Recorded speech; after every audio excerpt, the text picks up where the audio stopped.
Oh yeah. What are we doing here, Pop? I've got a 1974 GTO I bought new in November of '73. We've got it here with Danny Shortridge. He's going to redo the engine. It had a 350 engine in it. Chevrolet engine's what we have now. He's going to tear the engine down. We're shooting for 550-ish horsepower. Going to be changing the rear gears. He's already been into this. We can see he's got the rear end apart. Probably maybe a 586 gear or something. It's got a 614 at the current time. 12-bolt rear end that came out from under a '69 Camaro. Car's never been wrecked, by the way. Never been in the snow. Been in the rain 3 times. Real low mileage car. Original paint. Original interior. We're going to be changing the brakes to a better brake system. 550 horsepower. It's going to be set up for the 1/8 drag strip, so we got to be able to stop this thing. We're going to detail the engine bay. It's got a 2-speed power glide in it. Works really well. Got a new shifter we just put in it.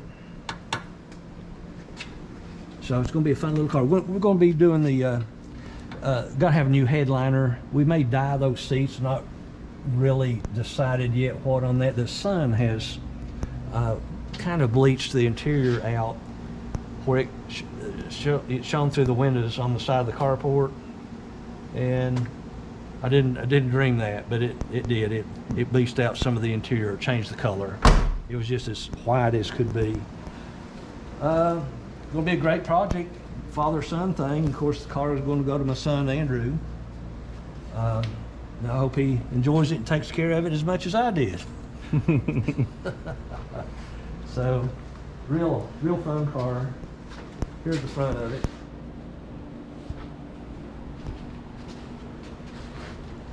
'74. It's showing about 32,000 on the odometer, but I changed the gears in it very, very early and did not change the speedometer gear. Car's actually got about 21,000 miles on it, somewhere in that neighborhood. Sat in my garage about 30 years. Andrew and his family washed it, waxed it, buffed it. So it's got a pretty nice shine to it, especially with this original paint. The windows still look really good, don't they, Andrew? Yeah, they do. They're tinted, as you can see. They came tinted from the factory. So they look real well. Wipers are original on this car. The bulbs are original on this car. So we're here with Danny Shortridge, and we're going to dyno the old engine and see what it put out.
good pull.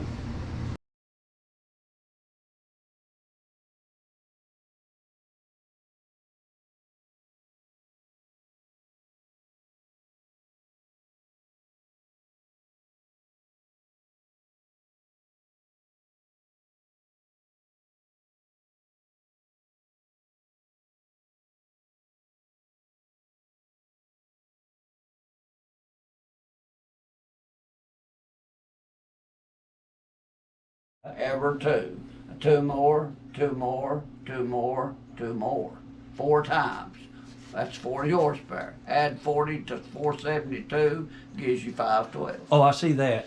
But I was just looking here where it had dropped off just a little bit. No, See that? remember I told you the dyno catches at 100 RPM Oh, before. okay. It So has it to was stop. shutting down. It was still climbing. He's saying. Yeah. Yeah. It was still climbing. It can't. In other words, like this right here, you say.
No Camaro.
He's going to show us where he does head work, balancing, all that. Oh, that's cool.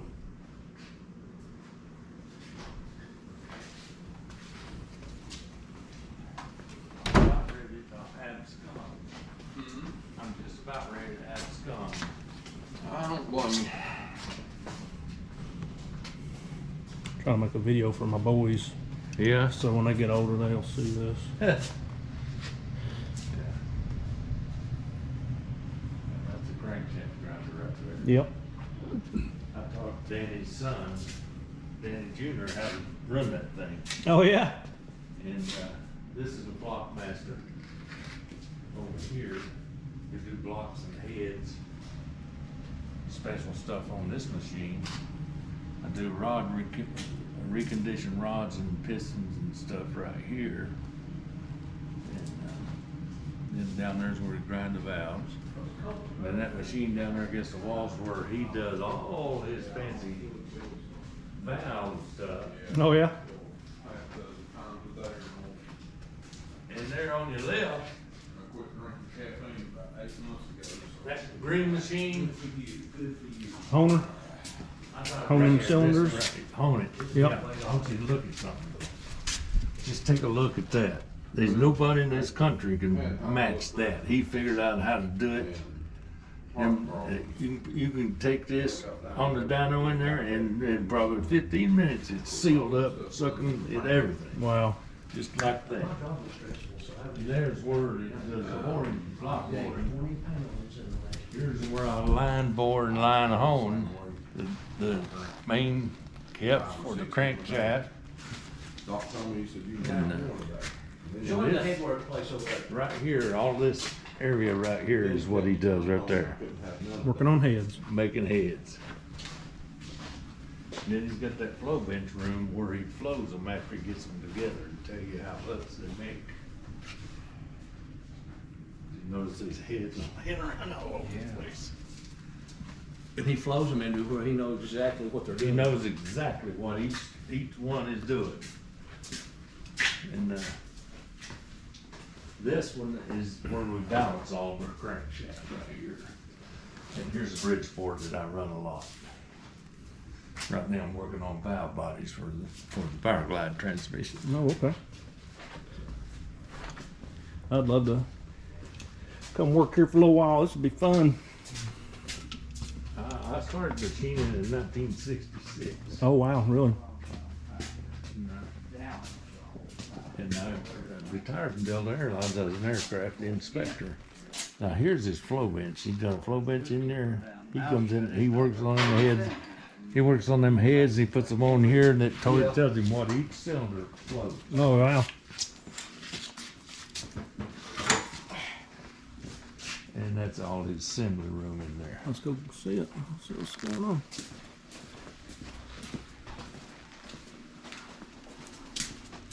This is where he does all his assembly work. Right here, see, he's been working on this tri-power setup. Oh, wow, look at that. This is a Corvette. I don't remember what year it is, but it is. Look at this. Triple carb. Holy smokes. It's a Corvette. It's a. I had one It's a. and did part of a trade with Danny Andrew on this car, the engine. Oh, really? Yep, I bought a 427. It was the 400 horsepower tri-power. Yeah. Bought it from Wade Smithers. It was in a Chevelle. Somebody put it in a Chevelle, took it out. You put this piece up there 2.5 inches back and you tack it. Then the area that has been removed, you take a piece of sheet metal, put it on that machine right there on the table, you lay your brake on it, you bend it, you cut it, and you put that piece in. And then where you weld it, you've got two ways of doing it. You can, and I'm good enough to do it, I can put it solid, like the factory would do, or I can put 1 inch spacing. You know, do an inch, miss an inch. Yeah. Do an inch. Okay. Now, when I get done with it, then all I do is I buy General Motor caulking, and it comes in tubes, just like an old caulking tube, and you put it in a caulking gun, and when you go over the areas that you didn't weld, you just smooth it with your hand. Seam sealer. Yeah, seam sealer is what it's Yep. called. And you probably used it in your work. Yep. Once you do that, then it's actually more tasteful and better than what the factory done. It looks good, gets rid of all this trashy looking shit that General Motors put in here, and you get the room. Now, this right here has to go. You have to do this in a tasteful manner, but you can't have that good tar coming over here on a burnout. When you're doing your burnout, we're gonna have a 3-step in the car. And when you push the button, you can put the gas pedal on the floor, it's in low gear, it knocks it into high gear, motor goes up, tars go up in there, and it does its burnout instant. And you turn loose that button, the car goes forward about 2 car lengths. It'll chirp and jerk the front of the car up, but it'll just, you know, you're off the throttle and it just sets back down. Now you're ready not to do another burnout or not to do what they call a hop. but just drive it on to the starting line. And when you get the first light on, that's when your mind has to be clear, and I know you must be to be doing what you do. And then you put the button on. Now, all you have to do is look at the light. You go to the floor on the first light, but you have to make sure the other man has already staged. You don't always have to let him stage first. If you stage first, and then he comes in and stages, then you wait till he puts the second bulb on to put your second bulb on. When you put the second bulb on, fingers on the button, foot goes to the floor, you're just sitting there waiting. When the third light comes on, and I'm talking about when, I'll teach you. The third amber. And you got to see the center of that light when it gets bright. Any light starts coming on. Right. Okay, well, but you don't want to leave then. If you do, you're going to get a red light. So just look at the center of that bulb, and when that bulb gets bright, you leave. You're going to have a 01, 02 light. You're going to kill everybody. If you listen to me, you'll win races right off the bat. Okay, so I see this right here. This is junk over to here. Okay. That stays. Yeah, you ain't gonna bother this. No, I ain't gonna bother this. It'll just be this. Yeah, this is junk here. Okay, I see what you're saying. Yeah. You'd have to, what, come all the way back to here? Yeah, probably? you follow the seam, and you also go by where it has rubbed. Where it's rubbed is gone. What about right here? What do you say about this? We true this, and if you could look at my car, you'd see that this thing goes off at an angle, and sometimes it's according to how the car is built. We do it, but it might take 10 times doing it till we get it the way we want it. But it standing right there, you will look at it and it's beautiful. Kind of.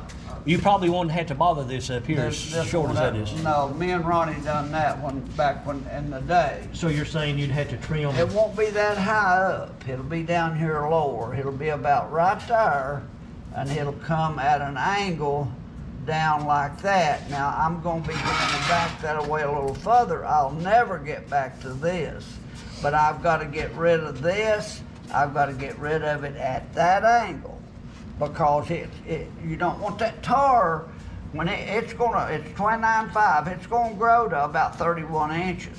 So you want it to be coming down right there. You're saying you'd actually have to cut this right here, probably? It'll at an angle, yeah.